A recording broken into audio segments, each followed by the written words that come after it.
Before my wife and I started to work with couples, I had an experience that taught me the importance of not taking sides and hearing from both partners in a relationship. I knew Brian from church, and he had explained that his wife, Kathy, and he were having some problems. And we met for breakfast so that Brian could explain what was going on.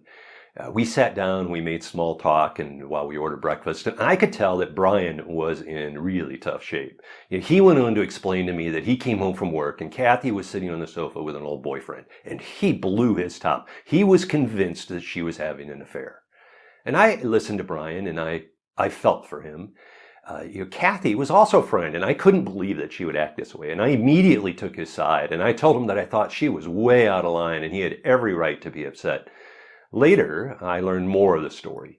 Kathy told me about how Brian had been distant and angry for months, and he would go out of his way not to touch her in any way. And, for example, if they passed in the hallway, he would press up against one wall so he didn't come close to her.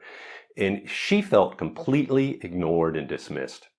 And when an old boyfriend called, she invited him over.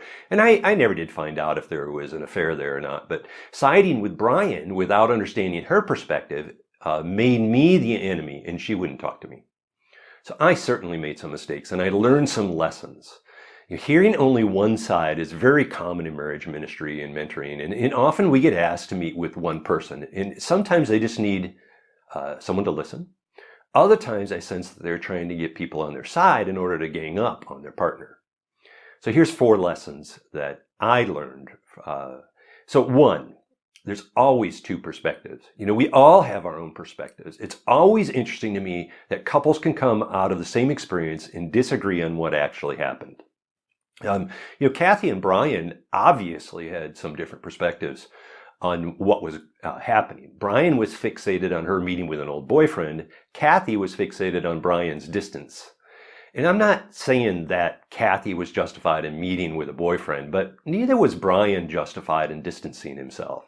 In truth, they had some real issues that had created a great deal of resentment on both sides. 2, it's easy to take sides. I took Brian's side because I could see he was hurt, and that was a mistake. Since Brian was wrapped up in his own hurt, he didn't consider Kathy's perspective. I'm not even sure he understood what her perspective was. He certainly didn't explain all of his poor behavior to me. When I came out strongly that Kathy was in the wrong, it reinforced Brian's indignation. In other words, I put fuel on his fire. Talk about making it worse. Now I've learned to listen to the one perspective and ask questions about it. And when I find myself in that position, I remind myself that I don't know the full story. I listen and help the person to process their own emotions and thoughts, and I pray for them. So it's better to stay neutral and focus on what would build up their marriage relationship. 3, there may be odd dynamics later. If you take sides on an issue, it can create some odd dynamics. When my wife and I were having marriage problems, I would often go to a friend's house and complain to him and his wife. And they would listen to me telling all about what Michelle had done wrong. And now Michelle and I were later able to repair our marriage.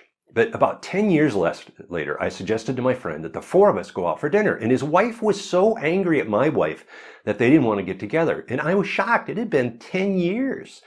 She'd become so invested in my side of the story that she thought poorly of my wife. I had gotten over it, but she hadn't. Believe me, there were 2 sides to my story, and I was also in the wrong. Now, resentment from your friend could also be an issue. If you've said poor things about their partner, they may resent those things once they rebuild their marriage. Number 4, taking sides makes it hard to work with a couple. When I took Brian's side, it basically shut Kathy down. At least she didn't want to talk to me or to my wife.